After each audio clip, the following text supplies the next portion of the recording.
once again to a very special edition of Recording and Progress, where we take the progress of life and we slow that progress up so we can record it and look at it, and we can all take a moment to progress.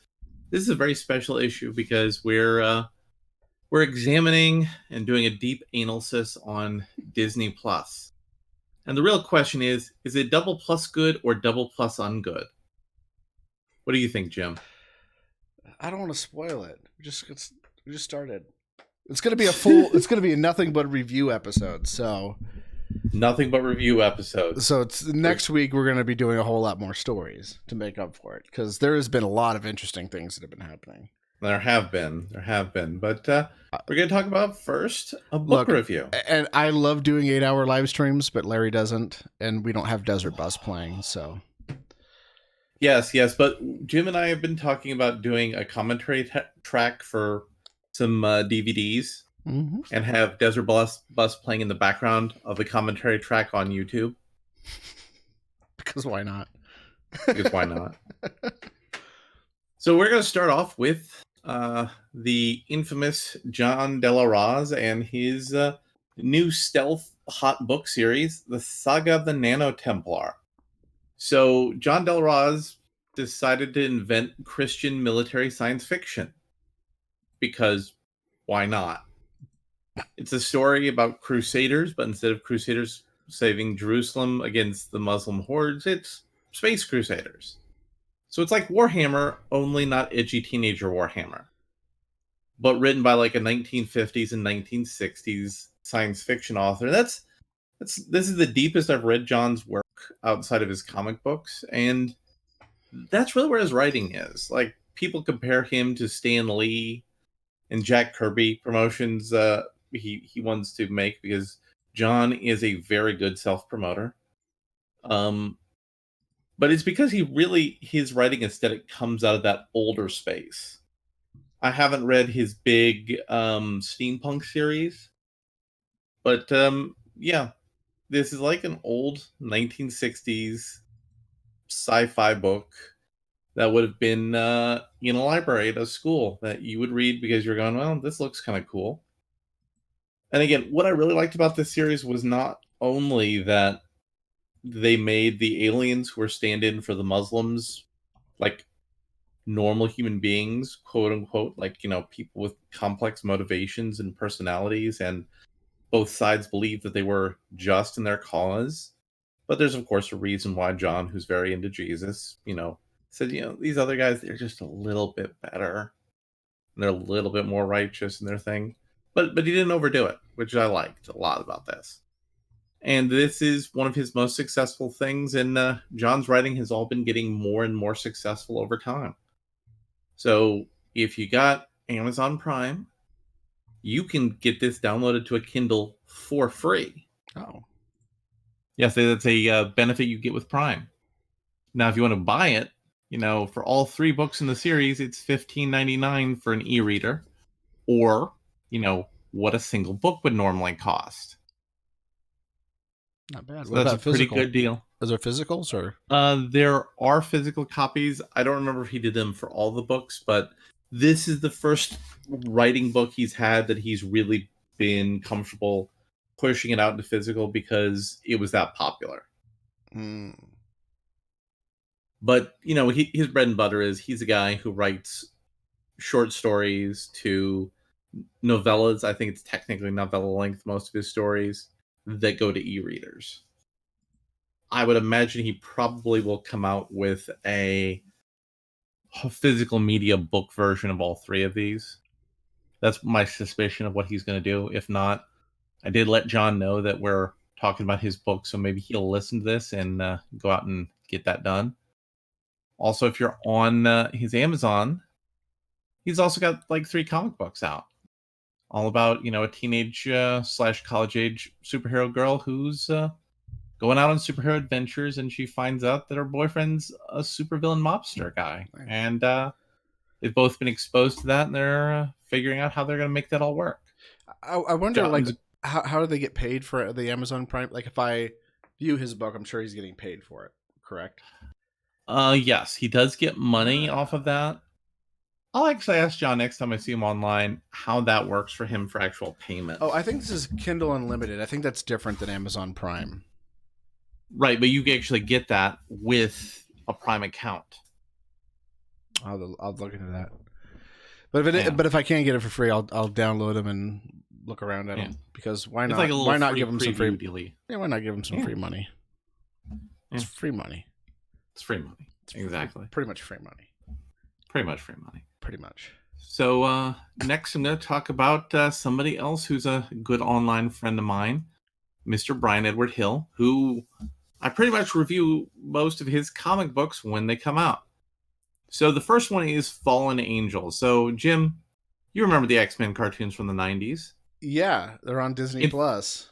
They're on Disney Plus. Wow, what a great tie-in to what we're going to be talking about later.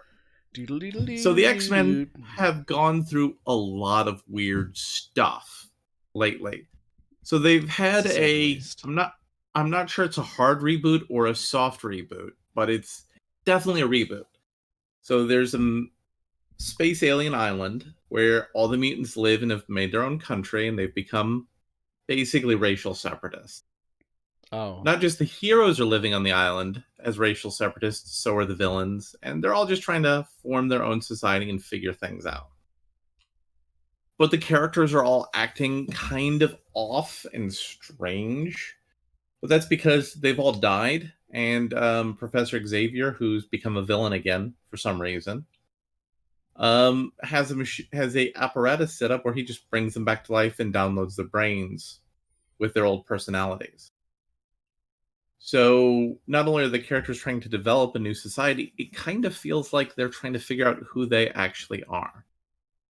So it's like a kind of, not only is it a deconstructive text, it's a deconstructive text where the characters are self-aware that they're going through active deconstruction. So I don't know when this wild ride ends, but Brian Edward Hill was given a shot to do this. So that character right there is called Psylocke. She's not the original Psylocke, but the original Psylocke was in her body at one point in time. Because the original Psylocke got transferred there by a cult of ninjas. The X-Men comics went through some weird things in the 90s. So she has been reached out to by a supernatural consciousness that said that a mutant is becoming a god, and she needs to sort that out. And the major theme, which you could tell by the butterfly, which is one of Psylocke's superpower things, is metamorphosis and transformation. So she and the person who had her body, who was a British lady, a British noblewoman named Betsy Braddock, forming a team to go deal with this transformational god that's coming out and going to cause some mischief for the mutants. But Professor Xavier's dead, so Magneto is sort of in charge, but he's saying, listen, you can't leave the island, but go talk to this other guy. It's like, but you're in charge. Yeah, go talk to this other guy. And she goes to talk to the other guy, and he's like, oh, go talk to Magneto. He said talk to you. And they're like, So in addition to being about metamorphosis and transformation, there's also really thematically a thing about, how your parents deal with you. It's kind of weird. But what I like about this is that two characters who were in each other's body in a involuntary way are forced to come together to work together for a common goal. They have the daughter of Wolverine there. There's been some weird characterizations. And so Brian is a super pro. He's got a very professional attitude in how he deals with his collaborations with other workers. I don't know if he just wasn't familiar with some of what this character had went through, or if there's like some subtext that he's covering for that's going to be cool later in the story. So the teenage daughter of Wolverine's there trying to escape the legacy of Wolverine, because again, it's a broad theme of the mutants are coming into their own and trying to figure out what they are. So that kind of makes sense, but it kind of goes against stuff that's going on with her character. And this is all about a team coming together. They got a goal. They know where the goal is. And unlike a normal hero story, they're going from the magical world into the normal world to solve the problem. And the title is called Fallen Angels, which was originally a book about a team of super mutants who were rivals to the New Mutants, who were the next generation X-Men characters that eventually some of them became X-Men, but it wasn't really, it wasn't like, this is the B squad who's going to become the A squad. That's not how that ended up working out. So it's also a recycling of part of the X-Men intellectual property. So there's a lot of weird and interesting things going on, but what I find fascinating is Brian is near the end of his regular comic book run. He's not going to be doing regular series for the big two for much longer. He might do like a little short mini series here and there. And as he's like going out of his regular series junket, they're giving him some of his best art teams he's ever worked with. I was going to say, I looked at some of the samples in there, and they're pretty good, especially this last one with the face. Yeah, so I don't really know what's going on with the decisions of, you got somebody who's very talented as a writer who's going away, and you don't have a lot of talented writers, and you're doing a lot of weird things that you need people to be able to do the heavy intellectual lifting. I don't know why they're not trying harder to convince him to stay, but from Brian's perspective, he's also becoming more successful at writing TV and movies, and he really wants to do more independent movies because that's where his real passion is. So I'm not even sure if they offered him a ton of money if he would keep doing that. But yeah, so that's Fallen Angels I recommend, even though the broader X-Men context is super weird, and I kind of understand it, but I think if you know X-Men stuff and you come in and you're going WTF, it's not so WTF that you can't figure it out quickly, and there's a good story inside it. So what I find fascinating is this is about the transformation of characters, and his other comic book that came out this last week is Batman and the Outsiders. We talked about the annual, and now they were back to the main story, where one of the characters, who is called Signal, had been kidnapped by the bad guys. He had a whole lot of light-based powers and stuff, and the bad guys convert him from light to darkness. And somebody else on their team betrays them, and there's a big fight. And at the end of the day, they recover the person who's lost, but he's now lost at a deep spiritual level, and he doesn't trust himself anymore because he's inverted who he sees himself as, even though he's really the same person he's always been. So, like, Brian is really into occult from a literary perspective. I can say that, I think, safely without going into too many details of anything I'd like to talk to him online about. But so there's a lot of really deep occult themes in both of these stories of transformation. So I would recommend strongly you get both of these. And while the title of the book is Batman and the Outsiders, what fascinates me about this book is Batman is more of a CEO type of leader. He's a CEO who's directing everything, but like the other characters are like managers and directors and like underling people. It feels like an actual corporate leadership team, but like a family corporation. So it's a really good story. It's really compelling, and again, it feels like you could make a streaming series service out of the first year of this comic for one season. And this feels like this is the start of the new season. And the annual felt like something that you could make into a cool 90-minute movie as like an intercession between the two seasons. I think that would be longer than most of the that would be longer than all of the content on DC Plus, or the DC streaming service, and Disney Plus. Well, no, I mean this would be like 2 seasons of a DC That's still streaming more. service. Oh. Yeah, but again, if Brian watches this video later, and if he shares this with anybody at Warner Brothers, you're free to use that idea, because this is really good and compelling storytelling. And I definitely think that it's something that would be kind of engaging. All right. And so I recommend picking up both of these comic books. And so there's a great movie. I really liked it, called Ford versus Ferrari. I did not get to see it, unfortunately, because of bullshit. But yeah. I thought, man, we're going on all four cylinders today, but there's a little cylinder slippage. So, long time ago in a galaxy far, far away, um, World War II happened. Oh. And cars were kind of boxy, and America began to dominate the world, but America was not really cool. You know, and the 1960s is when American coolness really became mimetic and viral and infected the whole world. Because, ooh, we got a subscriber. So thanks to Matt Christie for subscribing. Awesome. I didn't know we had subscriber options on here. Is that like a Streamlabs kind of thing we got for the channel? Hmm? We had a little thing pop up that says we have a subscriber now, Matt Christie. Oh.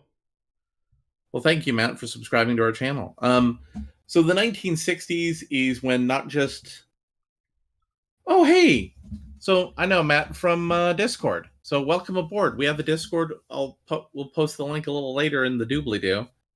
So Ford versus Ferrari. Ford versus Ferrari talks about how America became a dominant cultural force in the 60s because not only had Europe finally recovered from World War II and started to have money, American teenagers, the baby boomers, had their money and they were just old enough to start disposing of their income. And what does everybody want? A giant 1950s Ford boat car. No. They want something sexy and cool and sporty.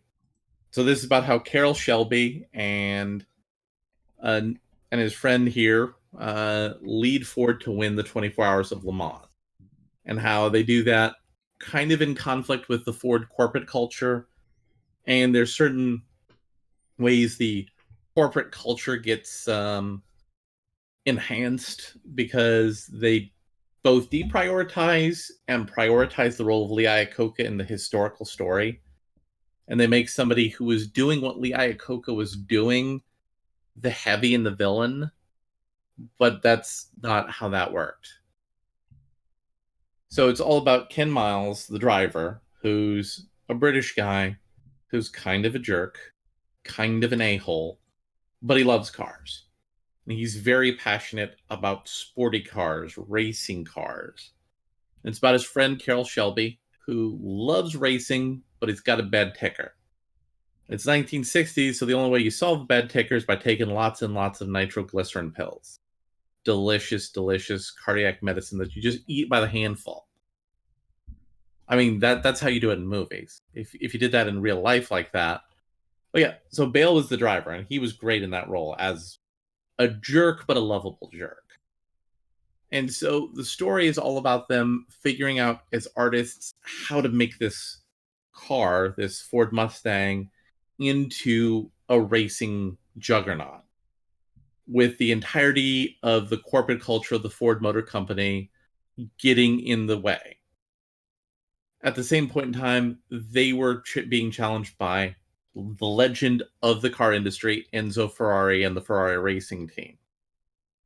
And they also were very corporate, but corporate in a very Italian way, and very artisanal in an Italian way. So it all comes down to the big race in the third act, and it comes down to the skill of the racer, but it's not really a movie about the racing. The racing is your payoff. The struggle to get the car ready for the big race, to get all the ducks lined up, to have the team be successful, that's what the story is about. The race and the successful race strategy and the Ferrari team getting beaten in a mental game, that's your payoff. That's the delicious payoff at the end of the movie. It's a very funny movie. You really buy Bale and Damon as good friends who are the kind of friends who, when they're angry at each other, will just fight in the front yard or the park across the street and destroy the groceries. And then at the end of the fight, you're going, what the hell was that? Oh, I call it the llama bite. So it's a great movie. I'm not sure it's going to be good enough to be one of my 10 best movies. But if I have to make a separate category of my 10 favorite movies, this is definitely in it. Because this is just a great movie about being the little guy and being subsumed by the corporation, and trying to do the right thing while also playing ball, and also people who are playing ball want to do the right thing, but the momentum of being this giant juggernaut of a corporation gets in the way of them doing what they know is right. It's really a great movie. I strongly recommend it. Yeah, I'm gonna probably go see it tomorrow. So Now, a no, movie. I have work. Yeah.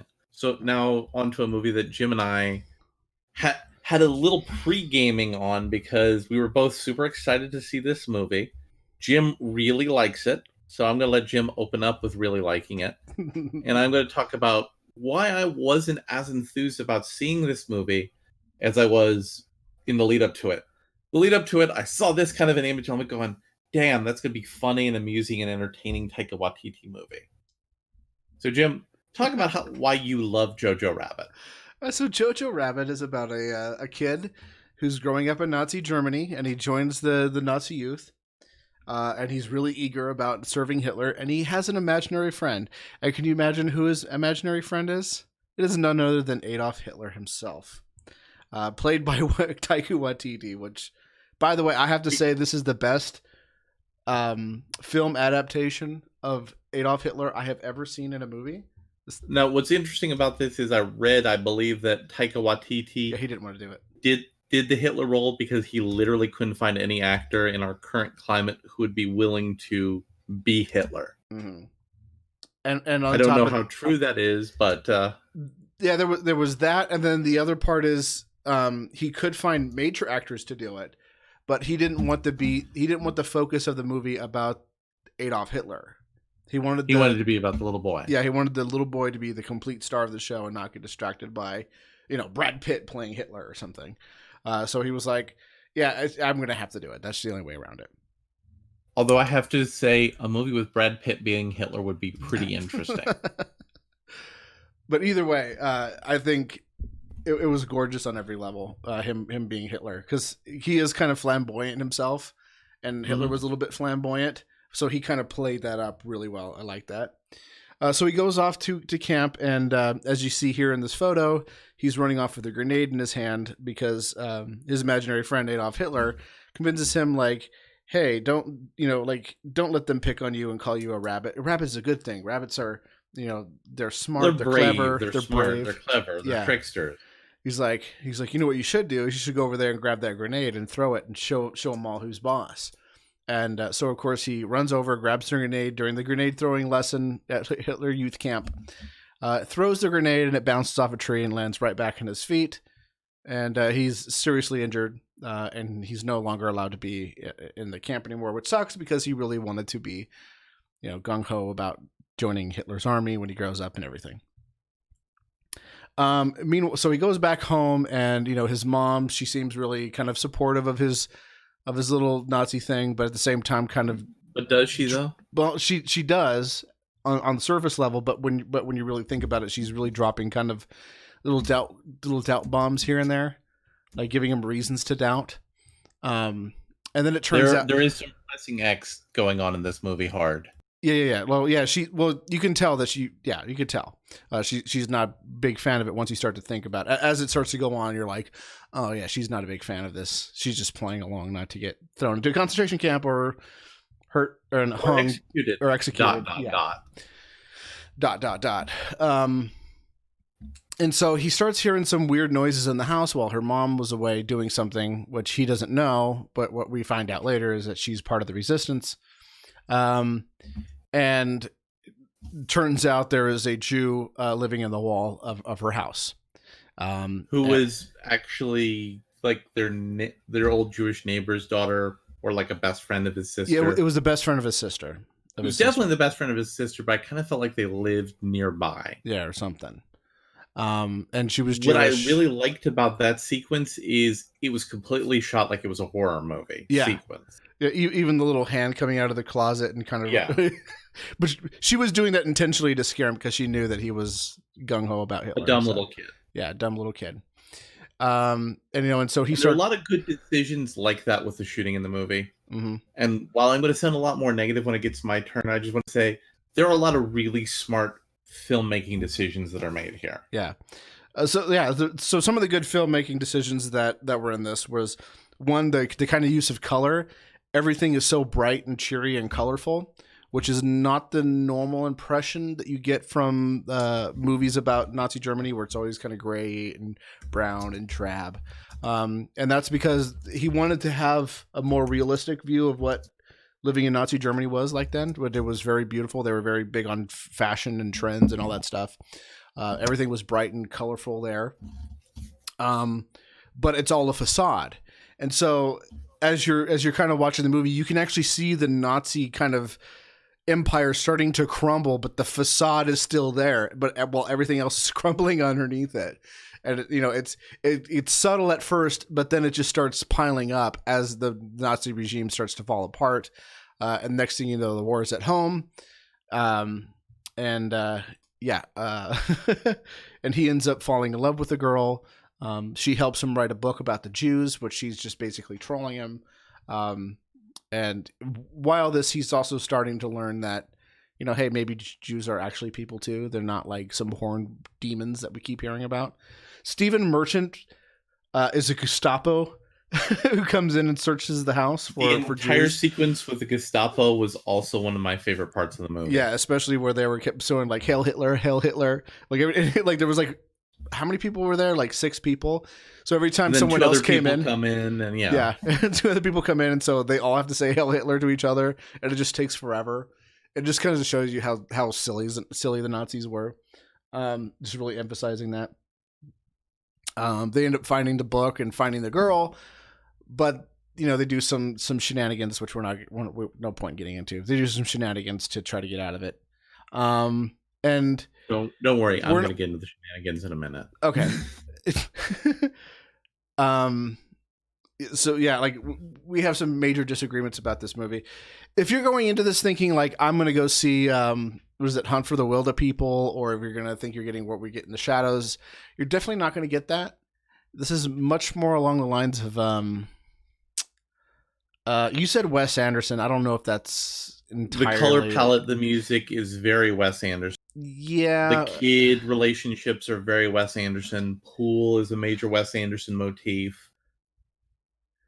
Dancing is a major Wes Anderson motif. There was dancing, but not a lot. Well, there was dancing that was done positively, and then you have people who get hung, which is also allegorical dancing. Yeah. So it's like the dark kind of dancing. Yeah. So I like the humor of this movie. I thought it hit all the beats. I was laughing the entire time. I was excuse me. I was in the theater with maybe about 10 other people because, it was a morning show or an early matinee on I think it was like a Friday or something like that. The second week it was out here. Though it's the release has been kind of scattered all over the country. Yeah. I guess it was already playing for a couple of weeks before I went and saw it. But there was other places around the country where I saw opening weekend for most people if I lived in other places. When I talked to the guys at my AMC about it, they said that basically it was a business decision how they rolled it out to a full release. Yeah, because it is very controversial and they're trying to downplay it a little bit, but not make it a loss. Sam Rockwell is great in this. You disagree, but I tried. That's not at all what I said. I didn't say Sam Rockwell was bad in this. I said the character wasn't right. Okay. Sam Rockwell, like... None of the actors really did a bad job except for Rebel Wilson, who's just an unfunny fat person. But I thought she was way less offensive in this than she is in other roles. Yeah, maybe it's just I've developed an absolute loathing for. So have I. But as soon as I saw her, I was like, "This is going to be trouble." But I didn't get that. I think there was one scene that I didn't even notice. You had to point it out to me, where she does the slut thing, but. Yeah. I didn't notice it for the most part. Yeah. Was great. Yep. The girl who played the Jewish girl in The Wall also were great. And she comes from a long line of actors. So yeah, both of them have a good future, so long as the little boy doesn't get into that weird puberty thing where you're like going, "Oh, I'm a cute child actor and I got a good voice, and now my voice sounds like I'm swallowing frogs and gargling asphalt."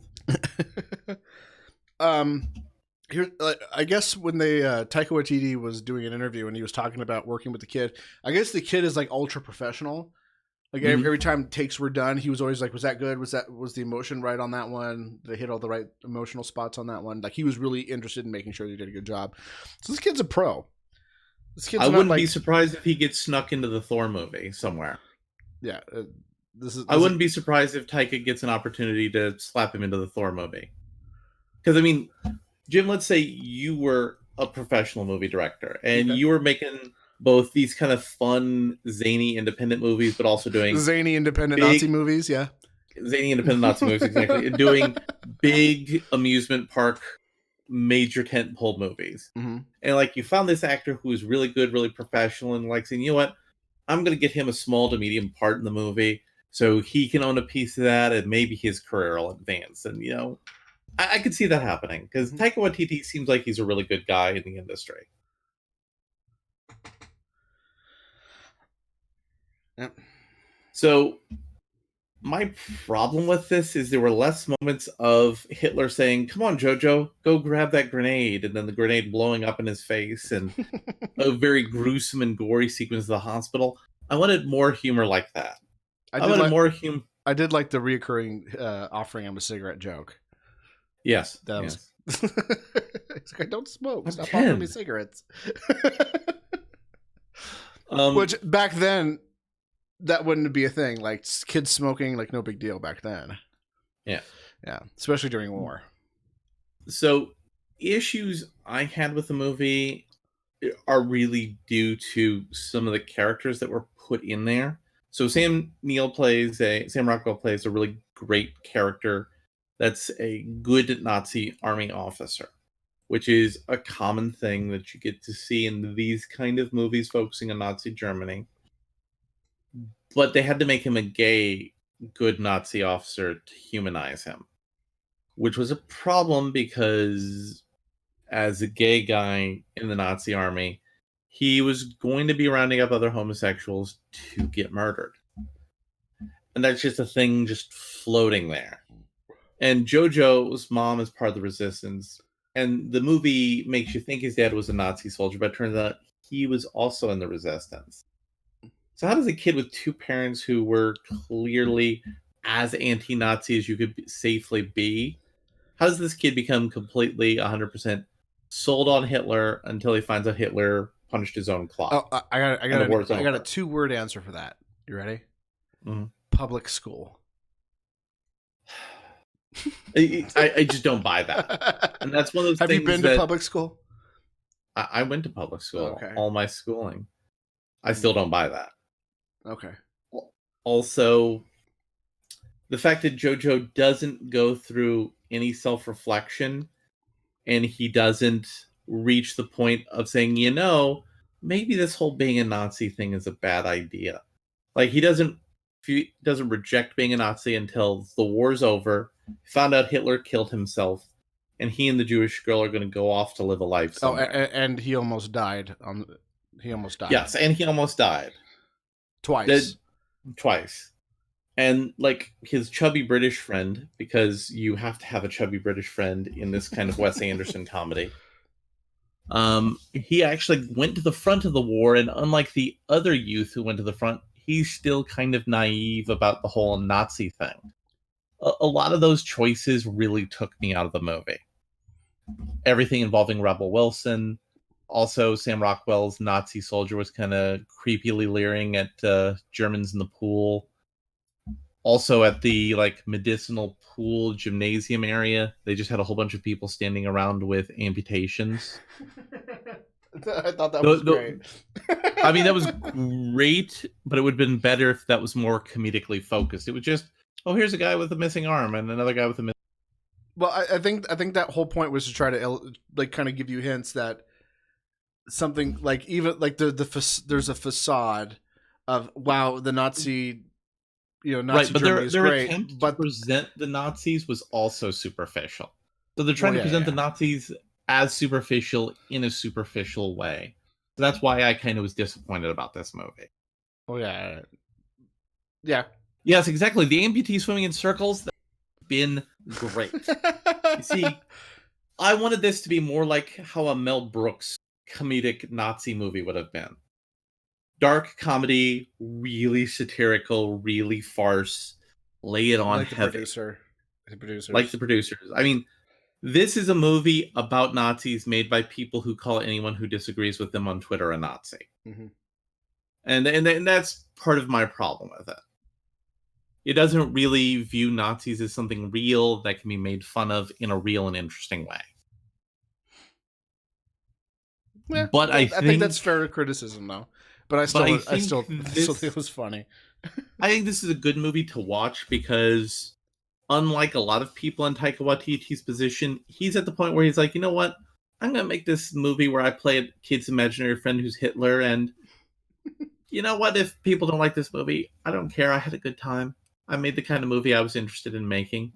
But what was weird is this was adapted from a true story. So, like, all the stuff with Hitler and JoJo and the comedy was stuff that got layered onto a true story, which is really weird. It's just like a really weird decision. Also, oh, I forgot to mention what's her face who plays Black Widow. Name's completely Scarlett blanking Johansson. on me. Scarlett Johansson. She was amazing in this. Yeah, she was great. Like, you could legit say there's an Oscar chance for Scarlett Johansson for this movie.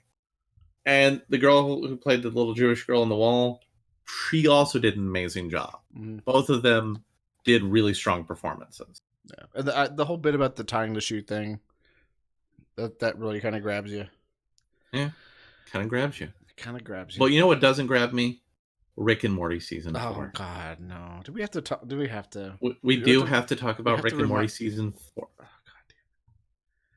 And again, we watched this mainly because Rick and Morty has a certain thing in the pop culture zeitgeist because Rick and Morty fans are terrible. They are just the worst. Yeah. And Rick and Morty is representative of something that's terrible in this point in time in human history we live in, where people think intelligence is a superpower, where people have a fetish for intelligence, but the people who think that way and feel that way about intelligence are moronic. Yeah. And like, hold on, did you like the first 2 seasons of Rick and Morty? I liked the first season. Oh, first season, not the second? I liked most of the second season. Okay. Yeah, I'm a big fan of the first 2 seasons. 3, I thought it was just lazy. Oh, no. It was just lazy, Yeah. And about like halfway through, I was like, you know what? I'm just done. I'm just done with Rick and Morty. Then the whole McDonald's thing was going on, and I was like, I'm really done now. Really, really done. Yeah. And when I saw Dan Harmon being a giant human piece of garbage. Yes. So we watched this because hold on, I just need to say, Hitler is Trump is basically Hitler. That was one of the major themes of the Rick and Morty season 4 opener. Yep. Oh, and Trump is literally Hitler. Remember that. Don't forget. Yeah. We're not just trying to be a little bit subtle about this, but Trump is really Hitler, like literally Hitler. Go on. So, but there was another element to the Nazi recurring motif, because they were calling fans Nazis and how being on the internet radicalized them. That was the whole thing about Morty getting into weird places because of the internet. Mm-hmm. So they were also attacking their fans, but they were doing it in a really low energy, low T, lazy kind of way. Yeah, and Trump is literally Hitler. Yeah. So there's an A plot and a B plot. The A plot is... you got to the whole thing? I could not get through the whole thing. I got like halfway through. I got through the whole thing. I was like, this is insufferable. So at the end of the last season... I watched 17 minutes of Noel. Oh, I actually watched almost all of Noel. Oh, God. I did skip through some rough patches. So the A plot is the family developed new rules for Rick and Morty's adventures.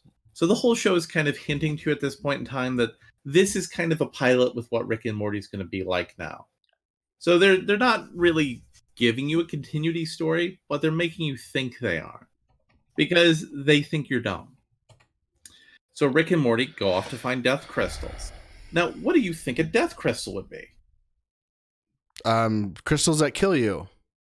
No.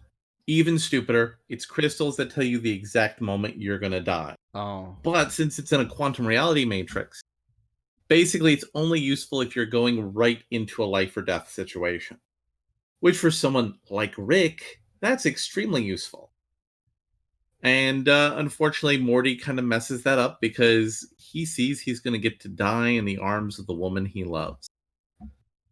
And so he follows the crystal to try to be exactly where he needs to be for that perfect moment of ending.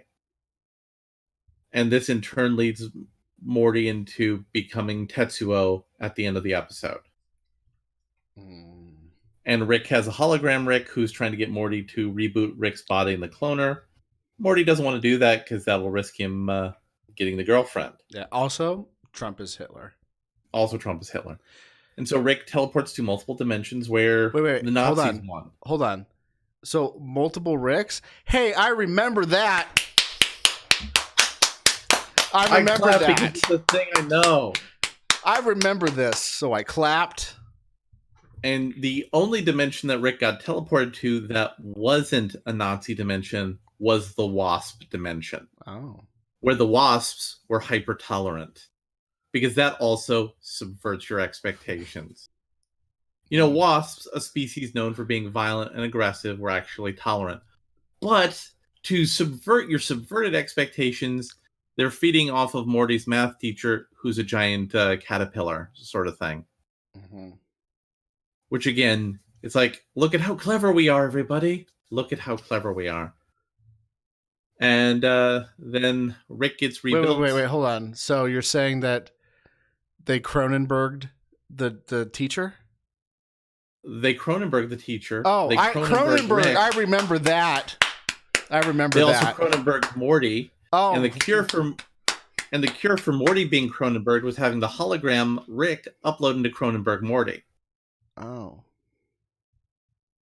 And then they did an additional body horror, which is some more Cronenberging to kill the Tetsuo hologram Rick. And yeah, there's a Naked Lunch reference, absolutely. Yeah. Oh, and there's Mr. Meeseeks. I remember that. Yep. And they make fun of Costco, Mr. Meeseeks. Oh. Isn't that a clever joke? That there are things that are knockoffs that are kind of the same, but not really? Yeah. Isn't that a clever joke, Jim? That's clever. And then they end with the recurring Rick and Morty for 1,000 years gag, and then Summer. Oh, I remember that. I remember that. And then Summer throws into the mix by saying a whole bunch of vulgar things. Yeah. And that was the episode. This is Dan Harmon saying we're just going to be lazy and do the bare minimum. The bare minimum because the network's given us a giant guaranteed contract. So this is just going to keep going until I accidentally fall asleep in my bathtub and drown myself to death. Yeah. Too bad you can't bring your toaster in the bathtub. They fixed that. Well, I mean, you can. You just have to jury-rig your toaster. Yeah. Jury-rig your electric socket. So now, the moment we've all been waiting for, Disney Plus. How our lives are going to change forever in a double plus good way. So there's a lot of things related to Disney. So I want to talk first about something we normally don't talk about in this situation, the technical issues. So first of all, I did not have any connection issues, let's say. I had connection issues on day one just before I left to work at roughly 7:30 Eastern. So Disney, when they stress test this, initially rolled it out to the Netherlands. I have no idea why they thought the Netherlands was a good stress testing location for American internet users. But apparently that was a decision they decided to make.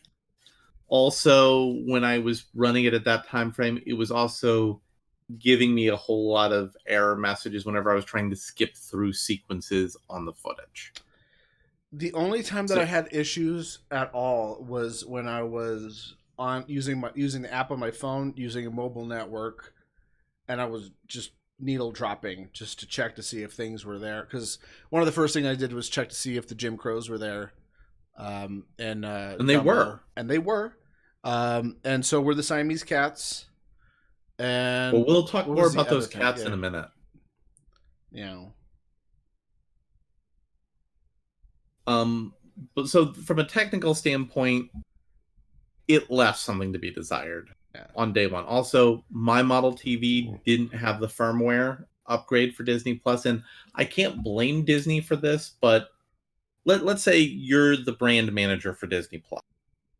Aren't you on the phone with every major television manufacturer saying, what do we need to do to help you guys get your firmware upgraded for Disney Plus so you're ready by launch day? What do we need to do to have you roll over so your Hulu setup can just prompt people to register for Hulu? What do we need to do? So I feel like Disney management wasn't on the ball to do that, but that's not like a major criticism. That's like a minor quibble. Mm-hmm. Like, for example, Verizon had a special on upgrade to unlimited Verizon service and get a year of Disney Plus free. But that didn't roll out until a day or two after the initial rollout of Disney Plus. That should have been a selling point for a week or two before. So there were some major missed opportunities during the rollout. You saw the stuff about the weird formatting thing, how they were like cropping certain shows to the wrong aspect ratio. I have So a not lot of the seen visual that. gags, yeah. So they changed the aspect ratio in certain Simpsons, so they like cut out aspects of the frame where the actual joke was, but they made it into a tighter aspect ratio. But at the same point in time, they had a lot of really old shows that were kind of in a garbage format, like Spider Woman. I actually forgot Spider Woman had a cartoon, but she did. And that wasn't remastered. But other stuff was. And there didn't seem to be a real rhyme or reason about that. Did you notice anything like that? I watched The Simpsons and it seemed to be fine. I watched some of the first season. I had to catch the very first episode of The Simpsons just because I remember the season premiere of The Simpsons. I watched it live on television when it happened. So Also, and that there was were all some fine. Simpsons episodes that were pulled, but the episodes still keep their old number order, which is kind of weird to me. Why would you pull an episode and just say like episode 1, episode 2, episode 4, episode 5? Why would you do that? Yeah. That seems like a really weird choice. Anything else like that you Okay, noticed before we actually? one thing that I did notice was if I hit full screen, right, Mhm. and then move my mouse out of the way or whatever, or, just don't move the mouse at all. Mhm. The first thing that happens is like you get the normal thing saying like, "Hey, this is what you're watching." On the corners, a couple seconds they fade away, just like YouTube does, right? The little player shows up, and then as soon as you stop moving the mouse, Mhm. it disappears. Whereas this is like it does that, and then it puts like a dark overlay over the screen for another like 15 seconds or so, and Yeah, that drives me fucking nuts. but I will say the And there's user nothing there interface. except for a I little will say the Disney Plus user. logo, and that's it. Yeah, I will say the user interface though what is the best user interface of any of the streaming services. Like they have the curation down pat. They make it very easy for you to search by curated category. Mm-hmm. I like how I can just go in there and just say like, just show me all the movies you have in alphabetical order. Go, and it does. And when I infinite scroll things and I click on something and then go back, I'm back to where I was, not Yeah. at the very top of the list. That's nice. That's the major thing I have to say about Disney Plus that literally everybody else should be stealing. Yeah. They need to make interface that organic and user friendly. So let's talk about the library of stuff because there's a lot of stuff. Okay, so There's a bunch of stuff. actually gonna show my my screen, my login. Yeah, show a screenshot of all the stuff. Well, right now I'm just on the originals. Right. Or maybe I mean, let's go through some movies, alphabetical order. I mean, there's a lot of stuff here. A lot of stuff here. There was one thing that I noticed. I went to watch Adventures in Babysitting. I don't know how many others are doing this, but it shows me the title for was it Adventures in Babysitting is at the top. And where is it? Or did they pull it finally? Did someone complain and they pull it? Oh, there it is. And when you click it, it goes, "Oh, it's coming soon." It'll be available on the first of the new year because of Yeah. licensing Yeah. agreements. It's like, why then don't show me that? Yeah, Yeah, that's an oops. how many others are like this? I don't know. So that is something you need to consider. All of the full on Disney movies, they're all working. Yeah. Yeah, but Basically everything Disney owns is there. yeah, Everything Disney owns outright is there. except for A Song of the South. Yeah. Yeah. So you can Yeah. see. I mean, it's got everything. In Sister Act. Wait, does Sister Act work? But let Yes, it me would. ask you a serious question now that you're scrolling through this here. How many of these things did you scroll through and say, "Man, I got to watch this"? Tron, that's for sure. There's a lot of like, But I'm not talking about like, man, I'm going to watch this now while I have this on my free preview. Like things that you would go back to like in a month, couple months, and say, "Yeah, let's watch Tron again."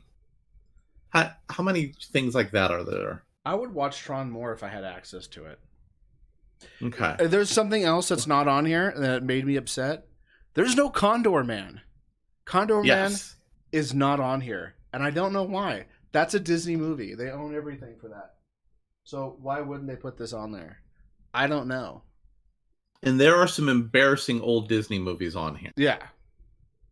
There are absolutely, and I'm not talking about like, teen Disney, goofy teen Disney movies embarrassing. No, I'm talking about late 1960s, early 80s, early 70s embarrassing Disney movies. Mm-hmm. Like there's a movie about here's a all this. chimpanzee that's a TV executive. Here's all the series, by the way. Which, by the way, Yeah, they do have both and all of the episodes of um, Ducktales. Ooh, ooh, ooh. exactly. So, The little lacking on the series, not gonna lie, but it. I mean, but they got X let me Men. ask you For this. fuck's sake. And Let me ask you this this is not serious. even the full list. Now that I'm looking at it, Yeah. Well, let me ask you a serious that's a question. glitch. How many of the things on here that you would watch more often if you had access to them on a regular basis would you rather have actual physical media for? The Star Wars, I do not want physical. The Star Wars series, I don't want physical medias for. Which I do want to watch. I have not seen any of the Rebels or the Clone Wars stuff, which I hear is great. Mm. And people tell me like, "Oh, don't watch the prequels. Just watch those instead." Right, but I'm just saying, like, physical media. Let use Tron as an example. Mm-hmm. Would you rather watch Tron on a streaming service that can take it away from you, or edit it, or alter it, or would you rather have? I'd rather have it. Yeah, and that's the problem I encountered on here. There are a lot of things that I said, "Man, I'd be interested in watching this again," but I'm not super interested in watching it again, and that's like a very small number of things. Oh, do you want to watch Dog Whisperer? No, But it's on here. yeah, but no. Like Boy Meets World, for example. Like I have nostalgic memories of that. I never liked that show. Well, I have nostalgia for it. I Yeah. didn't say I liked it. I didn't like it when it was out either. So, like, I would watch that, but like, I have to be in a very super duper specific mindset to want to watch that. Also, The Dog Whisperer. You know, that's the kind of thing I would watch when I'm just sitting around the house with my mom, and like she wants to watch some mind-numbing reality TV show. I would watch that in that kind of scenario. There's not a lot of things I would go back into here to dig into, and then I realized that's really what sells a streaming service for me is, do you got something I can't get somewhere else? Or with the exception of Verve, which is you have a whole lot of different like tiny like niche streaming services that you bundle together. So basically you need to have something nobody else has, or you have a bunch of things that separately I wouldn't pay for, but on a special deal they're worth paying for. So let's break into some of the originals, and let's start with The World According to Jeff Goldblum and a bunch of other nonsense series that I have no idea why they wasted money making. So, well, it's a National Geographic. They do shows like Gordon Ramsay going around the country and doing things. So this is World of Jeff Goldblum. Now, Just looking at this, I'm like, yes, I want to watch this. And then you watch it and you go, oh, Why am I watching this? oh. So I love Jeff Goldblum. He's great. I don't know if you ever see those little shorts where he was the Grandmaster on YouTube.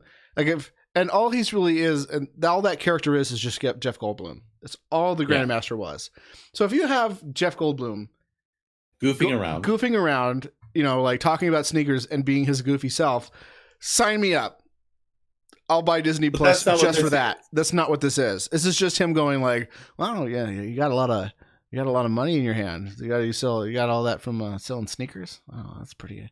It's kind of great, and that you're making all that money from sneakers. Yeah. It's like on Netflix. The comparable show for me is like Jerry Seinfeld going out, hanging out with another funny comedian, driving in one of his classic cars, going someplace to have coffee and just talk. Yeah, but that's great. Yeah. Because that's interesting and compelling content. Yeah, and they're both of those people are very funny, and they're going to say things that are funny. Whereas Jeff Goldblum is just talking to randos and just like trying to be a documentarian. This has no vision. Like there should have been a director there going like, "Hey, you're Jeff Goldblum. Just be Jeff Goldblum. Stop trying." Did you ever watch the show they have on the History Channel where they had Morgan Freeman explaining weird things and with his Morgan Freeman voice talking to like different scientific experts about weird and unusual phenomena? No. That had a vision of, we're going to talk about unusual phenomena. We're going to use the voice Morgan of God. Freeman's voice of God to frame the whole show around. Yeah. You needed to do something like this with this show. Yeah, it feels like this was made because they said, look, National Geographic has to do its part to sell the Disney Plus program. So let's make a show with somebody famous that people will want to see. What's Jeff Goldblum doing? That's what it feels like this show is. Yeah. Instead of going like, hey, Jeff Goldblum is great, let's do that and then put a show around that rather than just go like, hey, let's have a show. Who do we get to narrate it? I don't know. Jeff Goldblum? Let me do like how this should happen. I'm going to pretend like you're Jeff Goldblum's agent. So we love Jeff. And National Geographic loves interesting people telling interesting stories about the world. And we want to do our part to really sell Disney Plus and make the brand the real crown jewel of Disney. And Jeff is so amazing and wonderful. We want Jeff to do a show that fits within the National Geographic brand of, exploring the world and bringing interesting things to people. We want that interesting, kind of zany palette of Jeff to do that. What kind of show does Jeff want to do? This does not feel like no, kind of show it's not it. This does not feel like there was any thought in it. There is another episode about ice cream. I might have to check that out. But the sneakers episode was just dull and dry. And there's other crap like this on it. Dull and dry are two words that should never go with Jeff Goldblum. Yeah, there's other crap like this. Like, hey, you like Marvel Comics, and you like the Marvel Comics characters in the movies. How about we have a show that's about how those things inspired some handicapped kid? What? Okay, so I'm not gonna bag on this one because I'm not bagging on it. Right. I'm just saying, yeah, that's not what you need to sell people on the Marvel brand on this streaming service on day one. Yeah, I agree. That's not a good idea. You could strip out that whole Marvel aspect of it, and then it would be like a National Geographic show, or it would be like a daytime inspirational show that's between Murray and Jerry Springer. Yeah.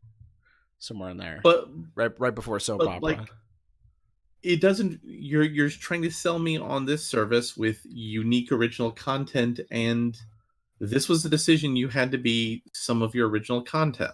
Mm-hmm. So there's stuff with Sporky. So Sporky's a character from Toy Story 4, who's a piece of trash, and he knows he's a piece of trash. And he tried to learn things from other characters, or did he not learn anything? I don't know. I haven't seen it yet. I thought you asked me about the character because you said, is he supposed to be stupid? Yeah. Is he supposed to be stupid? Yes. Did you watch this? I didn't watch that, no. It's only 3 minutes long. What else did you see on here? I have to say, like, this was good. However, like you look at this and go, okay, so here's all the Disney Plus content that I'm getting. Wow, there's quite a bit of exclusive content on here. What is this? A 3-minute short. Oh. Let's talk about the let's talk hold about on. the short anim. Hold on. But then you also have the Spark shorts, which are Pixar's shorts. Why not just have it in there? Oh, because they needed more room. Or maybe the Spark shorts are kickstarted somehow and they're part of some project, one project or something. I don't know. Hey, can we talk about the Pixar short about a abusive father? Let's talk about all of them. And the first one is about an abusive father, which is Float. Yeah. So there's a kid who has superpowers, and it's a trope in superhero things that you gotta hide your kid's superpowers. So, there's ways for a parent to say, "Listen, son, the world's not ready for you. Mm-hmm. This is an abusive father." Yeah. And then I'm like going, "What?" Yeah. You want to click on the Spark shorts because it's under there. Oh, did it? I think it just died. What? Yeah. Well, no, like there's like a Spark Shorts logo. If you like, right there, right next to Pixar in real life. No. It's showing, but it's for some reason I don't know. Maybe okay. Disney Plus is. So yeah. Me. So why did they have a kid be abused by his father in a short? But why though? Oh yeah, it's showing. There's a thing with a cat that was fun. Okay. What was the one with the cat about? Let's talk. Let's go through all of the stuff because there's not much to talk about here. They're only 7 minutes, 3 minutes, 5 minutes, and one's like 10 minutes. I think the longest one is 12 minutes. Yeah. So Float is only 7 minutes long, and the whole point is like he's outside playing with his son, little toddler, or maybe he's an infant, and he blows a little dandelion. And when the kid sees the dandelion stuff blow, his hair kind of like blows up like there's wind, and he starts floating. And all the people in the neighborhood are walking by, like, kind of going, like, what the hell's going on? And so he grabs his kid and brings him inside. And you can tell, like, he basically kept the kid a prisoner in his house. And then every time they would go out, he would put, like, bricks in his backpack. Bag of rocks on him. Yeah, so he wouldn't fly. And then when he went to go play in the playground, which he wasn't supposed to do, like... He would stalk outside the playground like a creeper. Yeah, because the kid wanted to fucking play. And his dad wouldn't let him because he's a jackass. He's a piece of shit father. And then so the kid just drops his bag and goes and flies.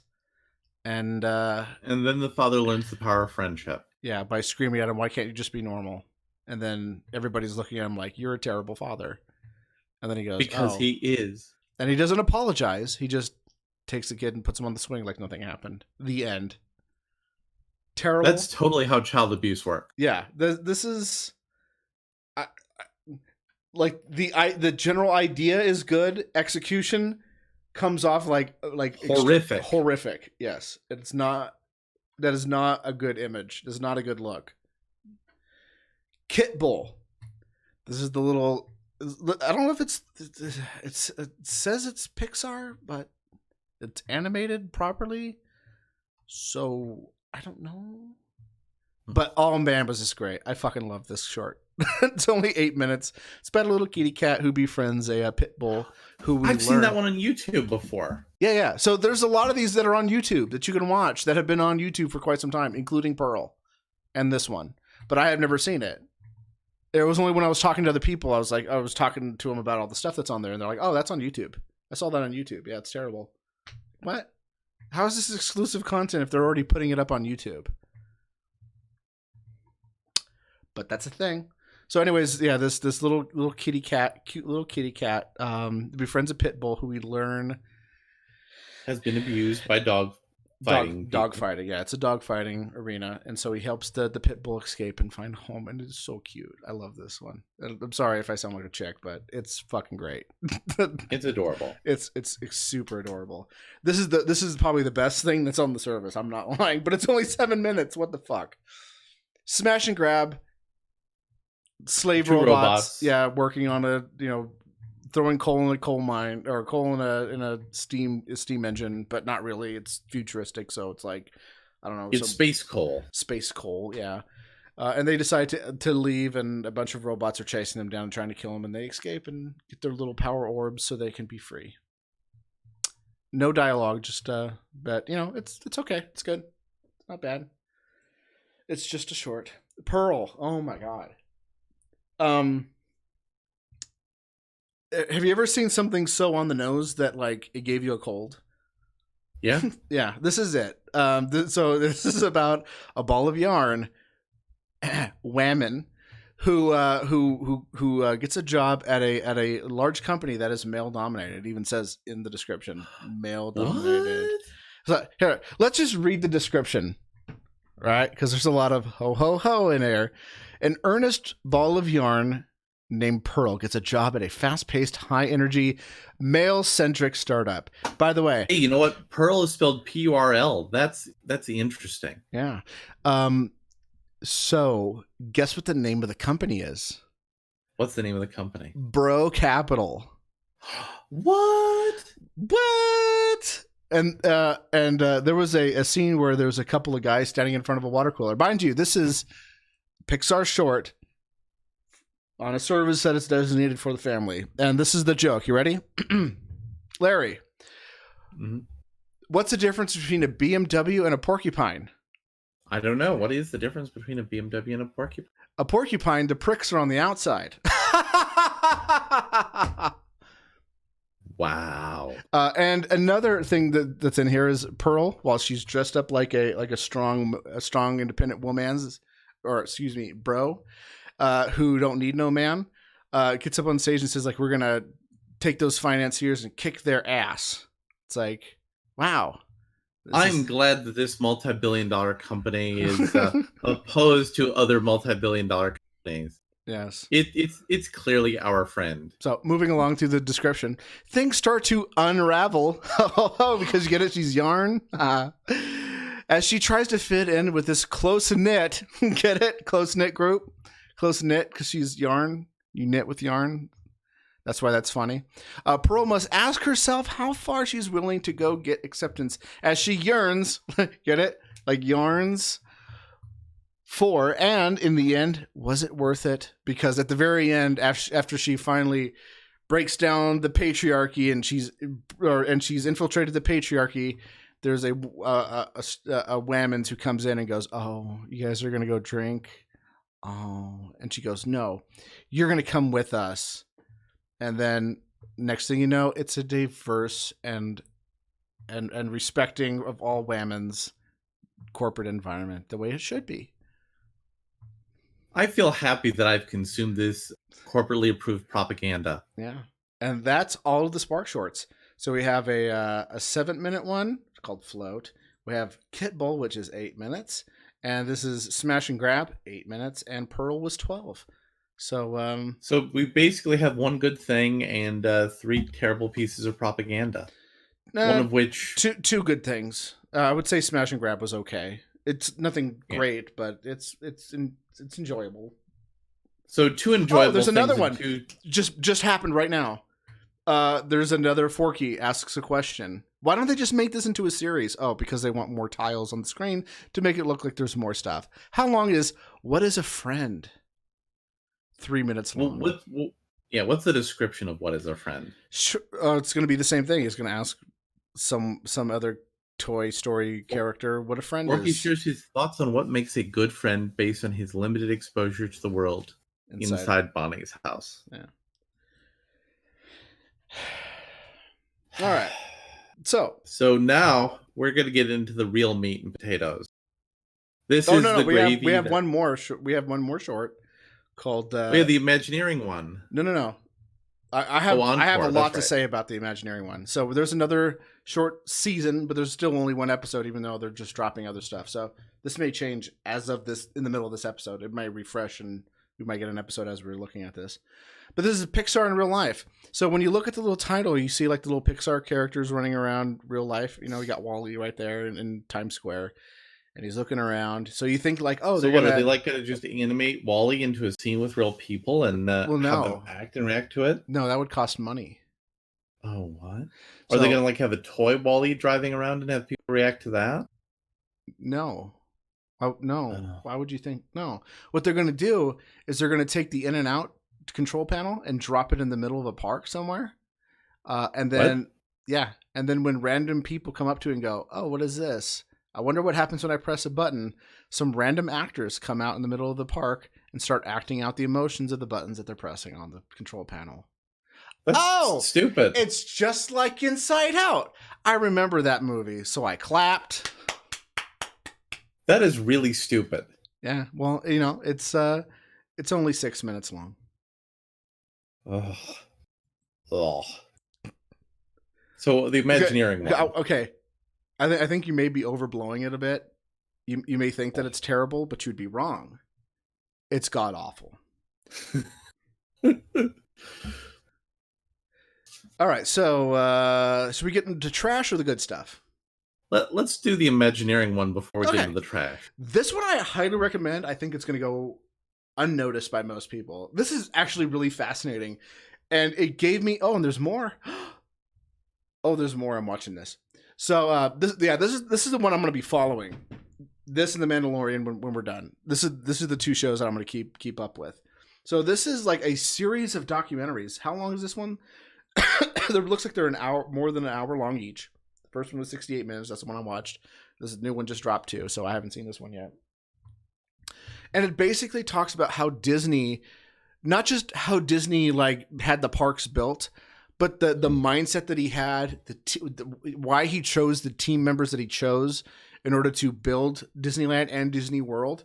And it's fascinating in terms of like, he didn't just hire engineers who worked at the theme parks and said, "Hey, we want to have roller coasters, build roller coasters and theme it." Like, no, he didn't hire any engineers at all.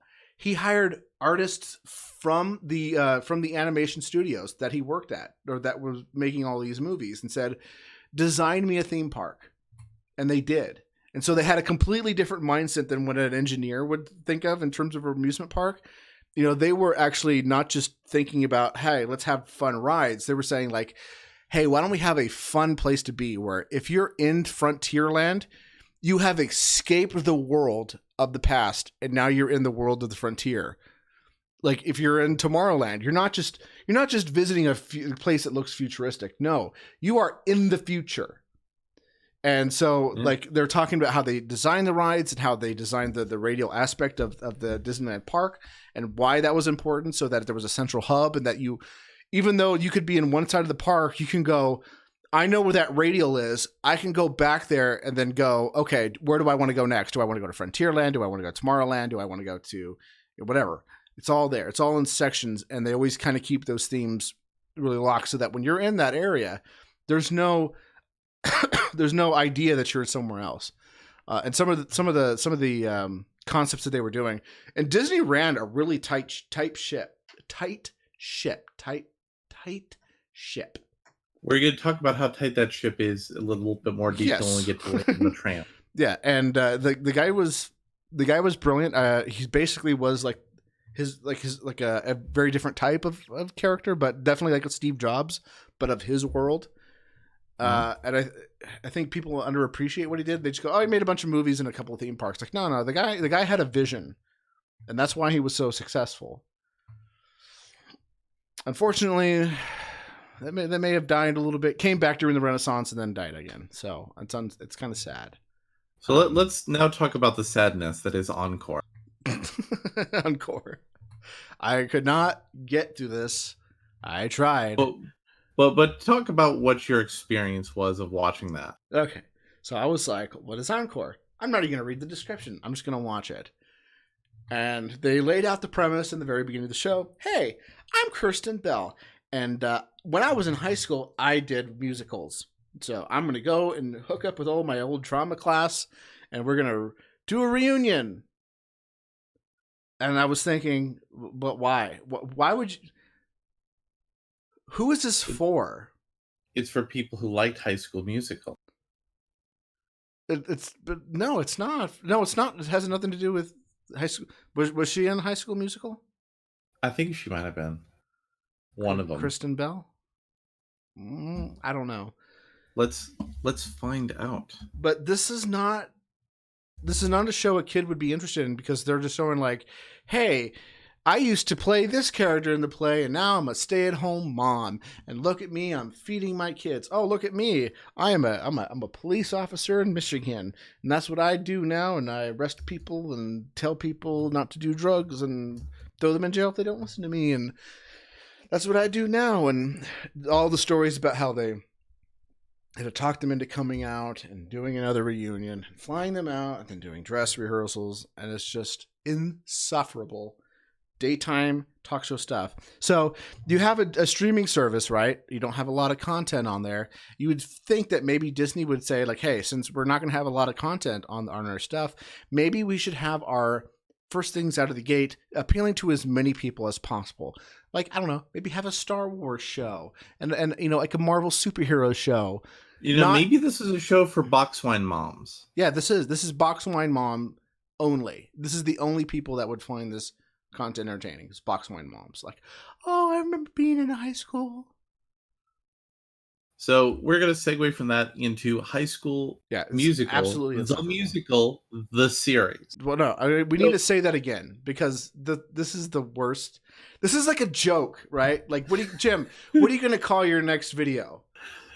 Right, and I've pitched I pitched titles of my videos to you like this as a joke, and you go like, "That's a funny joke, Jim." However, we have to consider things like, you know, keywords and, you know, algorithms, and so it's probably not the best title. You should probably call it, you know, Libertarianism for Babies instead. And I was like, all right, let's call it that instead. So the name of the show is High School Musical, comma the musical, comma the series. No, not comma, colon series. Yeah, because it's poop. Yeah, it's High School the Musical, colon the musical, colon the series. So there's 2 colons here, and they're both the same size, which generally isn't good for your digestive tract. No.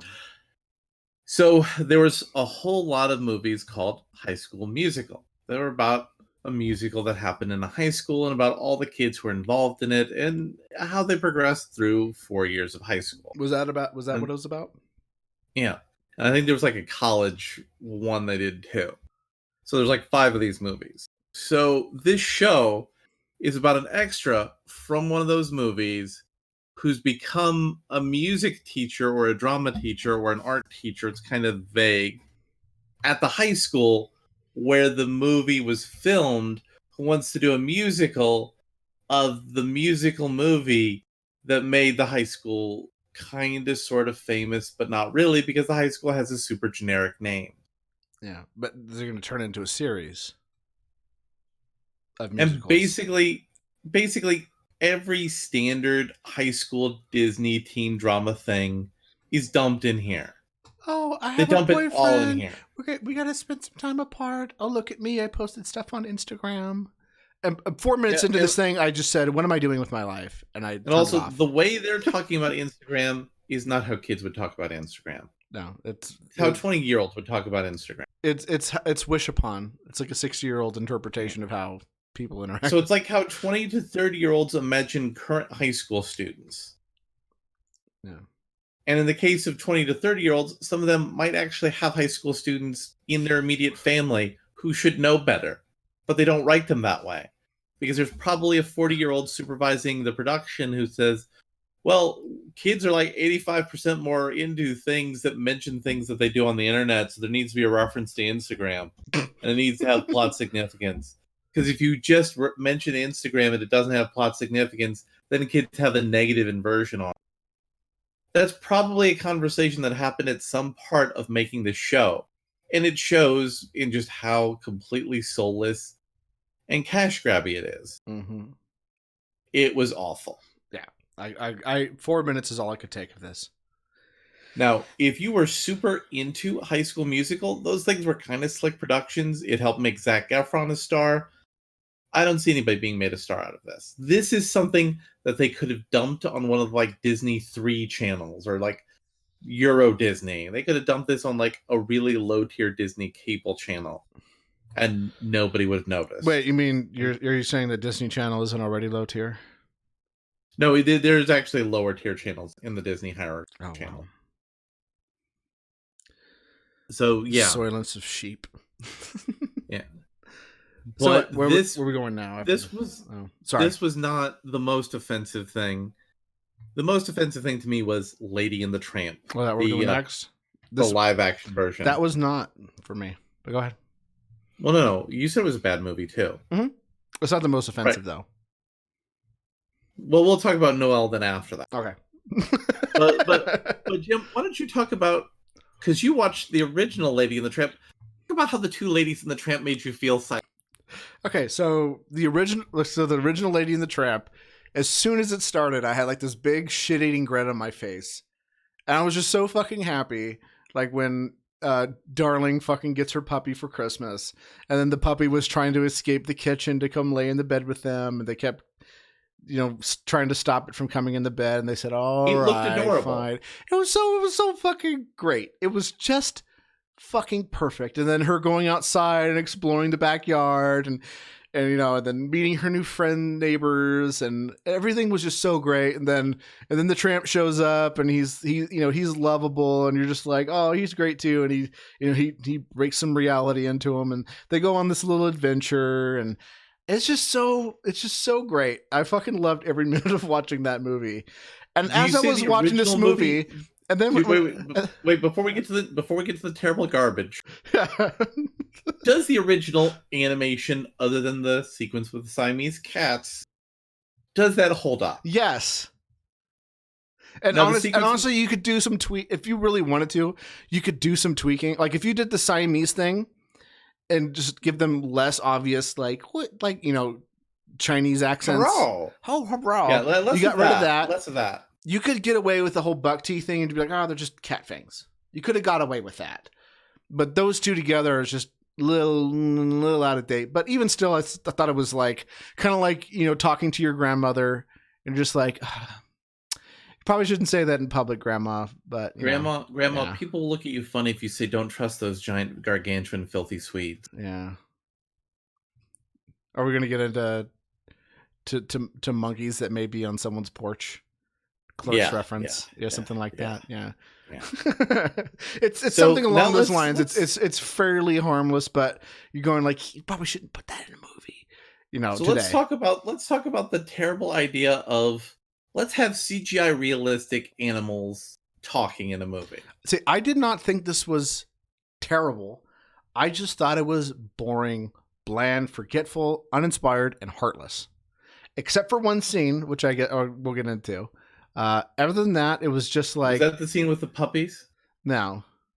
That was a pretty good scene, though. Okay, two scenes then. So anytime that they showed the dogs, just the dogs, and they didn't have CGI smeared on their face, it was great. Because, the dogs have emotion. We're adorable. You can look at the dog's face and be like, I know what that dog is feeling. I can tell by the way it's wagging its tail. Like, it has emotion. But as soon as they try to, like, make it smile or talk, you're just like, yeah, I'm out. I'm out of the moment already. So that was like a looming thing over it. One of my other problems I had with it, and we're not going to get racial per se in how we make this critique, but Darling's black and her husband's white. Mm-hmm. For no real reason. No. And it's distracting. And it's set in a Victorian era of Vicksburg or New Orleans. So like in the 1800s. Yeah, so New Orleans was a little bit weird for racial things, and some of the areas in the Mississippi were a little bit different. Mm-hmm. But this is like modern era racial context. And when you see the people, and they have higher profile actors playing some of these background human characters from the original animation, they spend more time on it because you're paying for major actors. Mm-hmm. Like, you see this and you're like going, what? And that drags you out of the whole experience. Yeah. You see the dumb CGI effects to make the animals look good, and it drags you out of the experience. And I want to have an experience with two cute dogs having a romance. Yeah. I want to enjoy that. Yeah. And just look at how terrible this picture of the two dogs eating a piece of spaghetti looks. See, look at how awful that looks. No, I would say that whole scene, I did enjoy it, but I didn't enjoy it nearly as much as the original thing. I thought it was because I mean the scene is great, perfect, really great. Like, the idea for the scene is so good, it's kind of hard to screw up. even if you smear also they CGI over replaced the dog's face.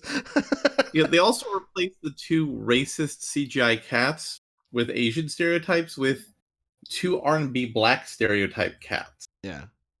So why is that okay? And there's a difference between there's differences in all of this stuff, right? Like there's major those little story elements differences in of it. characterization are distracting. Yeah, they're very distracting, and it kind of makes you kind of confused at first. Like, all right, like why are we spending so much time on the dog catcher? Like, I don't care about this guy. He doesn't seem like that much of a threat until the end, which is what he really needed to be. Is just someone who just picks him up at the end. And he was never portrayed in the original film as being like doopy or dumb. Just, that he was being attacked by a fucking dog. They just like how do you expect anyone to act in a situation where they're being attacked by a dog or 3 dogs rather? Yeah. Whereas this one, he's like, it's almost like, ho, ho, ho, we're going to make you trick. We're going to make you trip. And it's just like the dog is making a fool out of him, and it's just like that's not how that works. Yeah, but if it's a cartoon dog, you can accept that. So that's what that's what his whole plot is that he wants revenge for the dog making a fool of himself. That's not how human beings act. Yeah, it's just not. So let's go into Noelle. Yeah, if I was a dog catcher and I looked like an idiot trying to catch a dog, I'd been like, fucking dogs. Maybe I should be a dog catcher. Yeah, maybe I'm not good at this job. Maybe I should find other work. Let's talk about Noelle now. No, hold on. I just have to say, like, why do they keep making these things? Like they're like there's no emotion. Like you can't really. It's a nakedly soulless cash grab. Yeah. Like when they try to make the dogs have emotion, it looks like they're emotionless. But when they let the dogs, when they don't smear CGI over the dog's face and just let it run around, it looks like the dog. I can tell that dog is fucking happy. I can see it. But when they make it smile, I'm like, that's wrong. Yeah, the dog. What? And Tramp is genuinely a bad person, a bad dog in this movie. Whereas in the original, he's not a bad dog; he's a good dog. Whereas this one, he actually is a bad dog, and he has an arc at the end where he saves the baby in the worst possible way. Yeah. So let's talk about Noelle. How far did you get into it? I got 17 minutes in. So what did you feel about that 17 minutes? So did you ever want to know what it would be like if Disney and the Hallmark Channel collaborated on a movie? No. Neither did I. But now I do. And I wish I didn't. So the gist of this movie is Santa Claus is no longer Santa. And so his son gets promoted because he's a man. Mm-hmm. Even though he's terrible at being Santa and he wants to be an IT guy. And so Santa's daughter goes to IT even though she has all the skills to be Santa. And it's all about her going on a wacky journey of self-discovery and him going on a wacky journey of self-discovery. And then he validates her as the new Santa and she goes and saves Christmas. This was bad. Number one, if you had this should not be in your November rollout. This should be on your December 1 rollout. Yes. Because nobody's going to watch this at Christmas time when you're going to want to watch something Christmas related. Or at the very least, this should have rolled out around Thanksgiving. Yeah. Why would I want to watch this when I can watch, as bad as that one is, Santa Claus? Or why would I want to watch this when I could watch, a good Christmas movie like Home Alone, which is all available on the Disney Plus service? Or how about that Kurt Russell Santa Claus movie that's on Netflix? Yeah. There are just so many better movies that do this premise better. And this was a total waste of Disney Plus's time. But I want my 17 minutes back, but I'm not. But what we've all been waiting for, the 2 episodes of The Mandalorian. Yeah. Okay. All right. This is the palate cleanser of the whole experience of Disney Plus, and Disney knows this is what most people are here to see right now. Mm-hmm.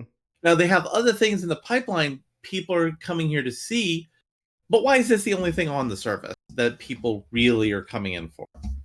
Because What? it's really good. But I mean, why don't they have something else that's really good on the service right now? Right. You don't like consuming trash? No, I don't want to Larry, consume product and Larry, get excited Larry, for consuming next Larry, product. Larry, Larry. Just consume product. Don't ask questions. Consume product and get excited for next product. Because you know what the next product's going to be? More trash? High School Musical, the series, the movie. So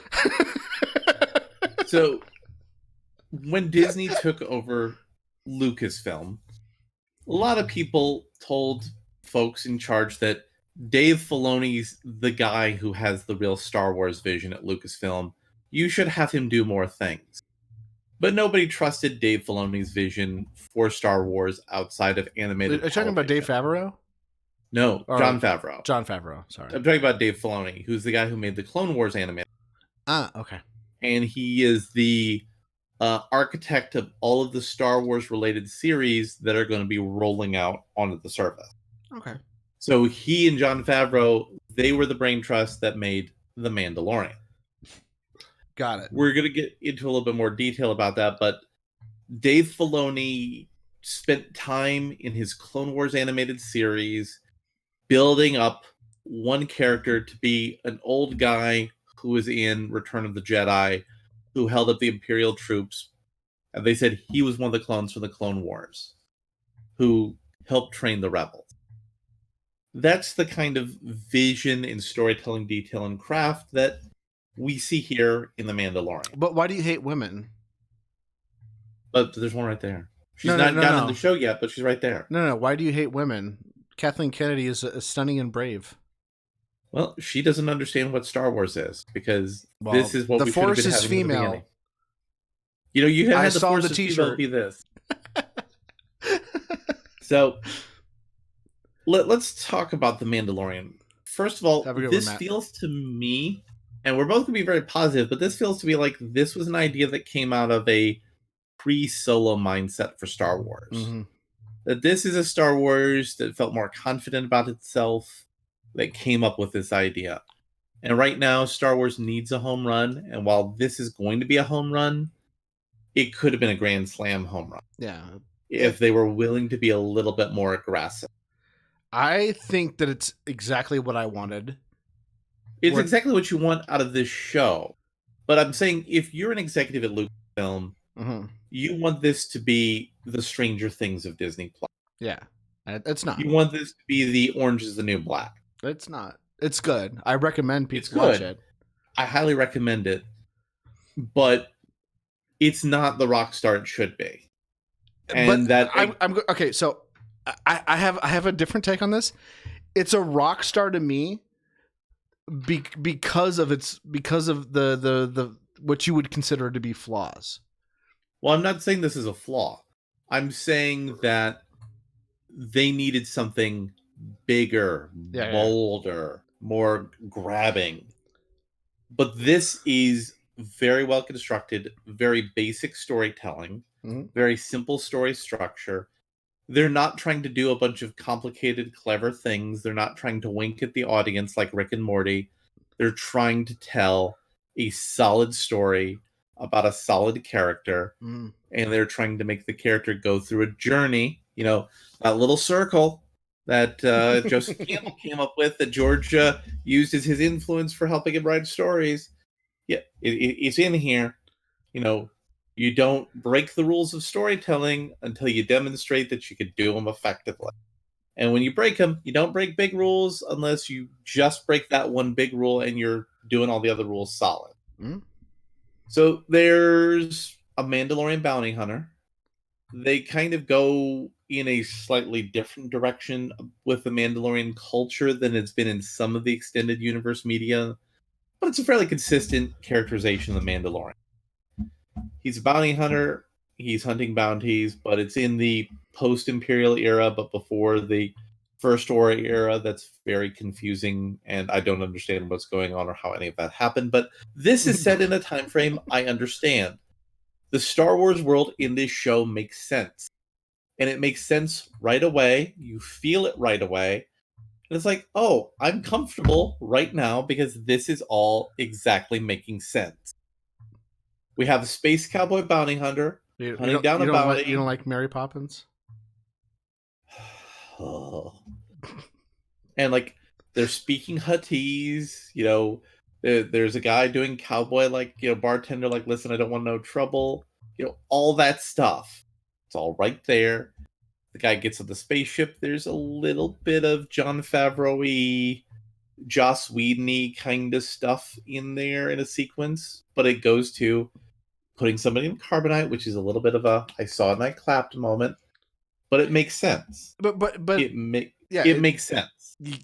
That was one point that I was just kind of like, so in the movie, correct me if I'm wrong, but in the movie that was just kind of like a test. Colony. Yeah, they were just. It was a mining colony thing. Yeah, and they were just like, we don't even know if they're going to survive this, but we'll do it anyway, just to. But you know what? This makes sense. Is something that exists in the world. Yeah. So it could be like, oh, that's the new way of that's the new way of traveling people because now we know it works. Okay. Yeah, I can give that a pass. That makes sense. I'm giving that a pass also on the I saw this and I clapped thing, because that's one of two things in the first episode that are like, I saw this and it made me want to clap, and they weren't like, the other one wasn't really like on the nose. It was just like, hey, a little eyeball door thing. Yeah. But I mean, again, that's the kind of thing that you think in this world that could just be a standard security feature. Yeah. It's not something that should exclusively be Jabba's palace. Mm-hmm. It makes sense the way it's woven into the story. And that's the thing. Everything that's in the story is woven in and makes sense. Yeah. When they do pull out things that come from other shows or other movies, it's not like, hey, do you remember this? It's more like, no, we need that to further the plot. So let's just use that because it's already made and designed and we don't have to pay people to do artwork and stuff. It's just there. We're just gonna. This is what a story not told by hacks is like. Yeah. This is a competent story that's told well. Mm-hmm. And he goes to get a bounty. Werner Herzog is the heavy character who's hiring him for the job. And there's former Imperials there, and there's tension. They're in a weakened position, and he goes off to do his bounty. He lands on a planet, gets attacked by things, and he meets a weird alien. Did you know that weird alien was Nick Nolte, by the way? No. Was Nick Nolte? That was Nick Nolte. Oh, shit. Nick Nolte did that character. And, like, he gets help from this little alien prospector. He goes in to get his bounty, fights a whole bunch of things. And there's an IG unit there. Mm-hmm. It's not IG-88, and some people complain about that, but I'm like, it's a droid model, so of course there's an IG unit. By the way, did you know who was the voice of the IG unit? Mm-mm. Taika Waititi. Oh. That makes sense. It's Taika Waititi, so they have a little back and forth banter. There's a running gag with the two of them, and they get the bounty. Now, at this point in time... now. Yeah, exactly. So, and he shoots the droid because he and the droid have a conflicting mission for the bounty, which is a good bounty hunting story here. Mm-hmm. It's like, the two bounty hunters bond, but at the end of the day, it's all about getting the money. And in the Mandalorians' case, it's about getting a sacred medal for the Mandalorians for making Mandalorian armor. And so it's all about like a manhood thing, like earning that, spreading that into the community so more Mandalorians can be true to who they are. It's great. Great storytelling, great stuff. And normally, I would have not included this thing without a spoiler warning, but it's gotten all over the internet by now. So there's a Baby Yoda alien, which is really adorable. Yeah, super and adorable. It's actually good CGI. There's some good CGI. There's some real practical parts of it though. Yeah, there's practical parts of it, but like for that sequence there, it's real CGI and it's an adorable alien baby, and that's how they end the first episode. Yeah. And that's a great way to end the first episode. That's in a 3-episode arc. Yeah, I'm not going to try. I'm not saying this as disparagingly. In fact, I'm saying it disparagingly the other way, right? So, like, if you wanted to have a character like Jar Jar in a show, this is the way to do it. Not, Yeah. oh, I'm gonna step in the poopy. Oh, I'm gonna talk about it. Woo. It's just like just a cute little baby who has little quirks, and you're like, aw, I Yeah. like this, and it's not Yeah. annoying me. It's not annoying you. It's a Yeah. cute little baby. Even if you don't like it, it's not there enough for you to be like being like constantly annoyed. Like we're just Jar Jar's just constantly talking and being in every scene and being annoying in every scene. Like, Or like the jokes from Ghostbusters 2016 where they didn't stop and let the joke have a moment to breathe. yeah, they just kept talking. And so the second episode is he's taking the baby Yoda and he's got to fight his way back to his ship.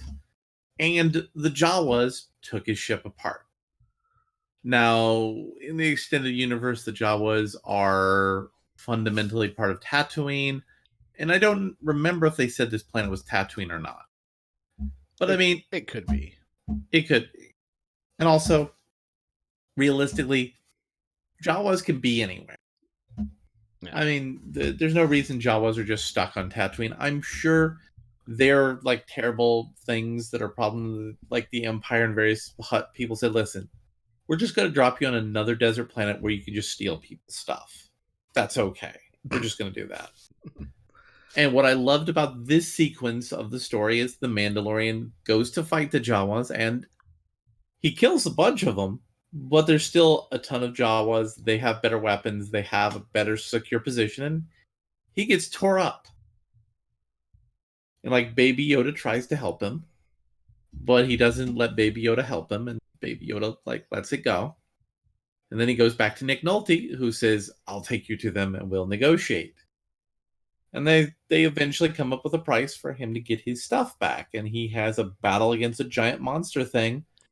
And then Baby Yoda uses the Force on it, enabling him to be successful and get the stuff he needs to make his spaceship work. No, the egg. They need to get the egg The to egg. give to the Jawas so the Jawas can fix the ship that they stole. Yeah. Yep. And then the Nick Nolte alien helps him repair a ship. Now, using the Force to fight the monster exhausted Baby Yoda, so he goes to sleep. Aww. And that's a good story. They use things well. My problem isn't with the show. My problem is I don't think this is a show that you could do in a slow drip kind of way. No, this is binge. This- This is bingey. This is binge. This show. is a binge show. Yeah. This is a show where Disney Plus wants me to go to everybody at work and say, oh my God, I stayed up so late on Sunday because I watched The Mandalorian. It was so great. I feel like they actually understand Star Wars again. And maybe in a couple of years when they do movies, they're going to do the movies right. That's what you want to happen. Not have it drip in weeks and have people say, you know, there's not a whole lot of stuff in this Disney Plus thing, so I'm just going to pirate the show. That's not what Disney wants, but that's what Disney's creating here. Well, that's what happened. I think an hour after Well, it was, Disney, it was the number one pirated show at the time that it came an out. hour after it premiered, it was the number one. Before when the God damn it, I can't talk. When Disney Plus went live, an hour later, it was the most downloaded thing on the Pirate Bay. Oof. Yeah, and there's a reason. But I mean, for that was also normal for whenever Netflix comes out with a big Rockstar series. That happens too. Yeah. And that's the problem with all of these streaming services. Is the more of them there are, the more there is for piracy. Yep. In classic sports, you can watch The Mandalorian even though you're disappointed in Star Wars and you feel upset and hurt and you feel like you've been abandoned by the Star Wars that you've known and loved. This is what you've been wanting. By the way, did you see a single lightsaber? No, I didn't. Did you see a single Jedi? No. Did anyone even say the word Force? Not even like in reference to like, oh, they forced me to do something. No. I mean, you did see a use of the Force, but it was completely appropriate in the story, and it was small, and it didn't overshadow the bigger picture of the story. Yeah. It wasn't a constant callback. It stood on its own 2 feet. It wasn't like, hey, we'll just have a bunch of fan service and people will clap because they remembered it.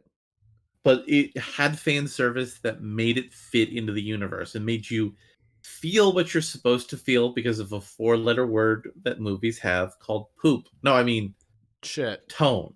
I mean tone. I mean garbage. Tone. I mean trash. No, I'm just joking. Tone. I mean tone.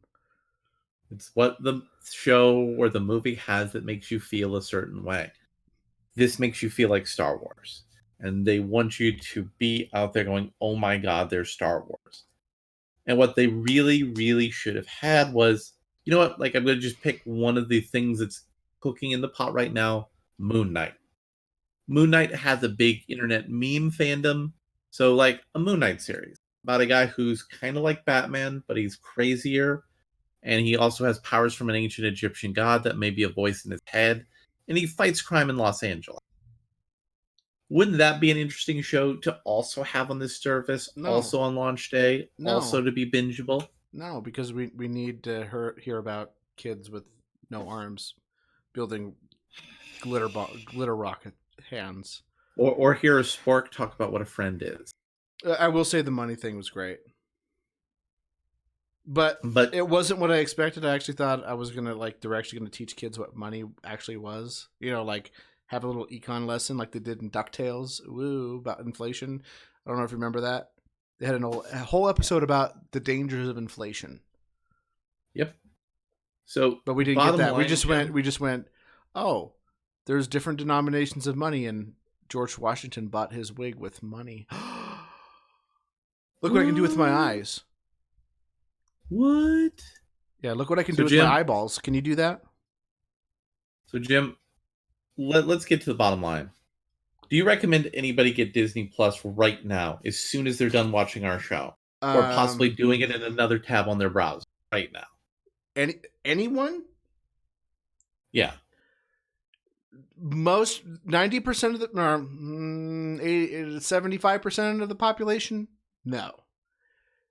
There's a good 25% of the population which are parents of small children from the ages of Do you want the internet from- to parent your children while you're doing something else? Yeah. If you're that person, maybe would you need- need this service. Or maybe you just, want to let them watch some old movies that you grew up with and have a little family night, a little family home evening like the Mormons do. This might be perfect. It's right up your alley. However, unless you're like a big, huge Disney fan or you got a family, or you just 'Cause, like, absolutely when I have was to have the Mandalorian and you're just hardcore about intellectual property, and you agree with Disney 100% on intellectual property, no. Look at that Dumbo. Look at how terrible that looks. Where is Dumbo? Yeah. Yeah, go back there for Dumbo. Just look at how terrible that looks. Yeah. Ugh. Tim, Also, the other thing is, I looked at the Marvel stuff in the catalog, and I'm like going, most of these I don't want to rewatch, and the ones that I do, I have on physical media. Yeah, I mean, look at how bad that Dumbo looks. Ugh. you know what we need to do? I know we were talking about we need to see Congo. Maybe we should go through like all the Tim Burton movies in the good era. From was it Beetlejuice was his first one? From Beetlejuice to Mars Attacks. So We should do my that. overall take on Disney Plus as a service, wait. Yeah. Wait till at least March, maybe April. I'd Wait say wait until until the next Marvel- year.